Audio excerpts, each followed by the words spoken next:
Good morning, students.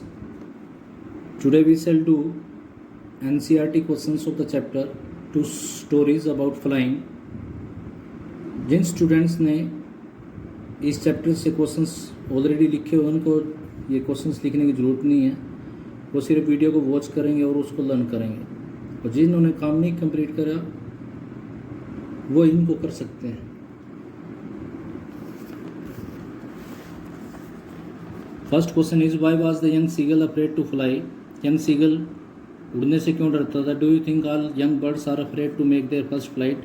क्या सभी ये जो यंग बर्ड्स होते हैं वो अपनी पहली उड़ान भरने से डरते हैं। और are some birds more timid than other, या कुछ पक्षी दूसरों के कंपैरिजन में ज़्यादा कायर होते हैं। टिमिड मीन्स होता है कायर होते हैं। Do you think a human body also finds it a challenge to take its first step. आपके विचार में क्या ह्यूमन बॉडी भी अपना पहला स्टेप लेने में चैलेंज महसूस करता है। आंसर इज, आप लोगों ने पहले क्वेश्चन लिखना, फिर उसका आंसर, फिर नेक्स्ट क्वेश्चन, फिर आंसर।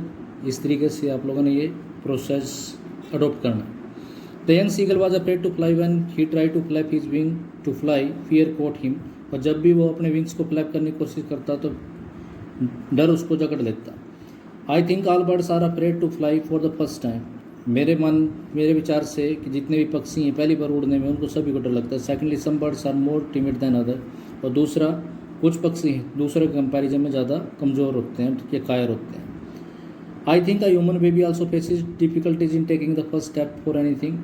मेरे विचार से ह्यूमन बेबी भी किसी भी चीज़ के लिए पहला स्टेप जो भी उठाता है तो उसमें डिफिकल्टीज फेस करता है। This is seen in his shaking legs and weak movements. ऐसा उसके टांगों के कंपकपी में, उसके वीक मूवमेंट्स में दिखाई देती है। When he tries to take the first step, जब वो पहले स्टेप लेने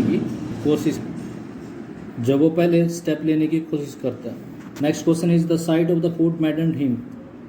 भोजन को देखकर वो पागल हो जाता है। मैडन मीन्स होता है पागल हो जाना। व्हाट डज दिस सुजेस्ट, इससे आप क्या सुझाव मिलता है। What compelled the young seagull to finally fly.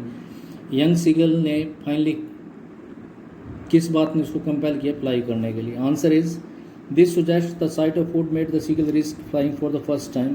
ये सुझाव देता है कि फूड की जो साइट है वो यंग सीगल को फर्स्ट टाइम रिस्क लेने के लिए, उड़ते समय रिस्क लेने के बारे में फोर्स करता है। The control over flying fear made him finally fly. तो उड़ने का जो डर था उसके ऊपर जो कंट्रोल था उसकी वजह से फाइनली उसने उड़ना शुरू कर दिया। Next question is, they were beckoning to him. Beckoning means होता है कॉलिंग, कॉलिंग श्रीली, यानी यहाँ पर सिनोनिम्स भी दे दिया साथ में। श्रीली मीन्स होता है लाउडली। वो उसको आवाज़ लगा रहे थे, तेजी से आवाज़ लगा रहे थे। Why did the seagull's father and mother threaten him and cajole him to fly. Seagulls के फादर ने और मदर ने उसको थ्रेटन क्यों किया, डराया क्यों, and cajole him to try, और उसके चारों तरफ क्यों मंडराते रहे उसको फ्लाई करने के लिए। The seagull's father and mother made him fly. Seagulls के फादर और मदर ने उसको उड़ने के लिए मजबूर किया। It was because if he did not fly he would starve to death. ऐसा इसलिए हुआ क्योंकि अगर वो नहीं उड़ेगा तो वो भूख से मर जाएगा। Question number 4 is, have you ever had a similar experience where your parents encourage you to do something that you were too scared to try. क्या आपके साथ भी कभी ऐसा सिमिलर एक्सपीरियंस हुआ जब आपके पेरेंट्स ने आपको एनकरेज किया हो, जिस चीज़ को करने में आपको स्केयर लगता था, डर लगता था। Discuss this in pairs or group. इसको पेयर्स में या ग्रुप्स में डिस्कस करें। ये डिस्कशन का पार्ट आप स्वयं कर सकते हैं। Yes I had a similar experience. हाँ, मेरा साथ भी ऐसा एक सिमिलर एक्सपीरियंस हुआ। When my parents made me ride the bicycle. जब मेरे पेरेंट्स ने मुझे साइकिल चलाना सिखाया। They seated me on the saddle and slowly pushed it. उन्होंने मुझे सैडल पर बिठा दिया, उसकी जो गद्दी होती है उस पर बिठा दिया और उन्होंने धीरे से पुश कर दिया। I fear that if they let me alone. मैं डरता था कि अगर उन्होंने मुझे अकेले छोड़ दिया आई वुड फॉल डाउन, मैं गिर जाऊंगा।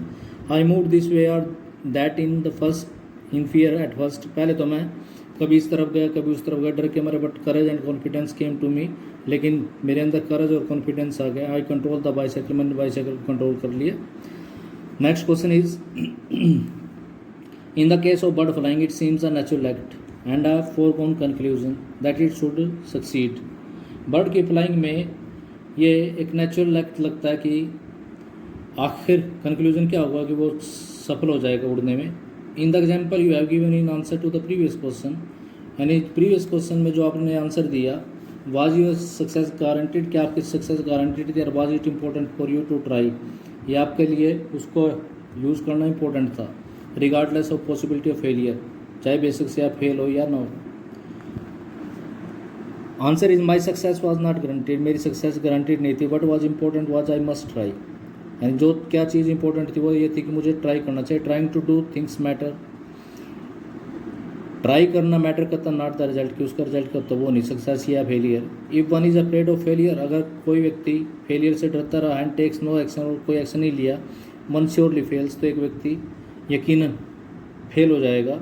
But one must not feel at let down, लेकिन कभी भी व्यक्ति को निराश महसूस नहीं करना चाहिए। It is trying that matters the most, तो ये प्रयत्न करना ही ज़्यादा महत्वपूर्ण होता है। Next question is, this question is from the next part of this chapter. I will take the risk, what is the risk, why does the narrator take it, यानी मैं रिस्क लूँगा, रिस्क क्या है, नरेटर ने इसको क्यों लिया। Answer is, the risk is flying the old Dakota airplane straight into the storm. Risk old Dakota airplane को तूफान में सीधे उड़ाना था। It was because the author wanted to get home to be present at the breakfast table, ये ऐसा इसलिए था क्योंकि ऑथर अपने घर जाकर ब्रेकफास्ट टेबल पर उपस्थित होना चाहता था। Next question is, describe the narrator's experience as he flew the aeroplane into the storm. Narrator के एक्सपीरियंस को बताना जैसे उसने तूफान में से एरोप्लेन को उड़ाया। Answer is, the narrator found that the suddenly there was blackness around him inside the clouds. Narrator ने देखा कि क्लाउड्स के अंदर उसके चारों तरफ ब्लैकनेस थी। ही कुड सी नथिंग, वो कुछ नहीं देख सकता था। The aeroplane jumped and twisted in the air, aeroplane हवा में जंप हुआ, ट्विस्टेड हुआ, मुड़ा। The instrument like the campus could not work, compass जैसे इंस्ट्रूमेंट ने काम करना बंद कर दिया। Radio also did not work, he was lost in the storm, radio ने काम नहीं किया, तूफान में गुम हो गया वो। Then he saw another aeroplane, फिर उसने दूसरा एरोप्लेन देखा। It had no light on its wing, इसकी विंग्स पे कोई लाइट नहीं थी। But it guided him night, लेकिन उसने उसको गाइड किया। देन इट डिसअपियर्ड, तब ये disappeared when the author was safe, जब ऑथर सेफ हो गया था। The black clouds were behind him, black clouds उसके पीछे रह गया। As he was out of them, जब वो उनसे बाहर आ गया। ही वाज नाउ सेफ, वो सेफ था। Next question is, what made the woman in the control centre look at the narrator strangely, यानी कंट्रोल सेंटर में जो औरत थी उसने नरेटर की तरफ स्ट्रेंजली क्यों देखा। और why did the lady in the control room give the pilot a puzzle look, यानी कंट्रोल रूम में जो लेडी थी उसने पायलट की तरफ पजल लुक से क्यों देखा। Answer is,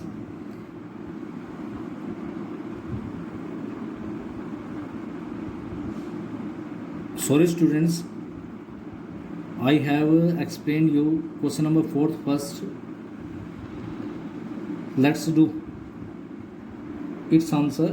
The narrator asked the lady about the mysterious aeroplane that had guided him through the dark clouds to safety. narrator ने लेडी से उस मिस्टीरियस एरोप्लेन के बारे में पूछा जिसने उसको डार्क क्लाउड्स में से सुरक्षित गाइड किया था। But there was no such aeroplane over there, लेकिन वहाँ पर कोई ऐसा एरोप्लेन नहीं था। The lady did not see not did see come into contact with the aeroplane, lady ने ना तो उस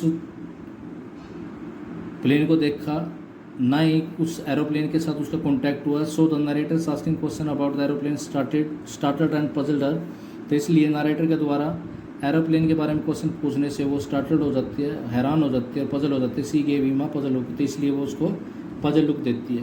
ये क्वेश्चन नंबर 4 था स्टूडेंट। इससे पहले आप लोग क्वेश्चन 3 देखेंगे जो मैं आप पढ़ा रहा हूँ आपको। Why does the narrator say, narrator ने क्यों कहा it landed and was not sorry to walk away from the old Dakota, मैंने लैंड किया और मुझे ओल्ड डैकोटा से दूर जाने में कोई सॉरी फील नहीं हुई। The author was not sorry to walk away from the old Dakota, author old Dakota से दूर जाने में उसको सॉरी फील नहीं हुआ। It was because it had saved his life, क्योंकि इसने उसकी लाइफ को सेव किया था। It gave him it along with mysterious aeroplane had saved his life, इसने और दूसरा मिस्टीरियस एरोप्लेन उसकी ज़िंदगी को बचाया था। And last question is, who do you think help the narrator to reach safely, किसने नरेटर को सुरक्षापूर्वक पहुंचने में मदद की। Discuss this among yourself and give reason for your answer, अपने आप से डिस्कस करें और लॉजिक आंसर दें। Answer is, I think that some supernatural power help the narrator to reach safely. मेरे विचार से किसी अलौकिक पावर ने नरेटर को सुरक्षित पहुंचाने में मदद की, otherwise how could he fly safely through those dark clouds. नहीं तो वो उन डार्क क्लाउड में से कैसे सेफली उड़ सकता था। The things that suggest this are, यानी वो चीज़ जो इस चीज़ को सुजेस्ट करते हुए, the appearance of the mysterious aeroplane at the particular time. यानी ये बुक की लाइन है, आप लोगों को एज इट इज़ लिखनी है। मिस्टीरियस, उस पर्टिकुलर टाइम पे जो मिस्टीरियस एरोप्लेन था उसकी जो अपीयरेंस थी, how it new the narrator was in trouble, उसको कैसे पता चला कि वो ट्रबल में कैसे था। How the pilot of the mysterious plane could guide him, उस मिस्टीरियस प्लेन का जो पायलट है उसको कैसे गाइड कर सकता। वेयर इट डिसअपीयर्ड, ये कहाँ अदृश्य हो गया। How why the control tower had no such contact, और कंट्रोल टावर में या रडार पे ऐसा कॉन्टैक्ट क्यों नहीं हुआ। Students, that's all for NCERT questions. Some important short questions and long questions will be discussed in the next video. Thank you. Have a nice day.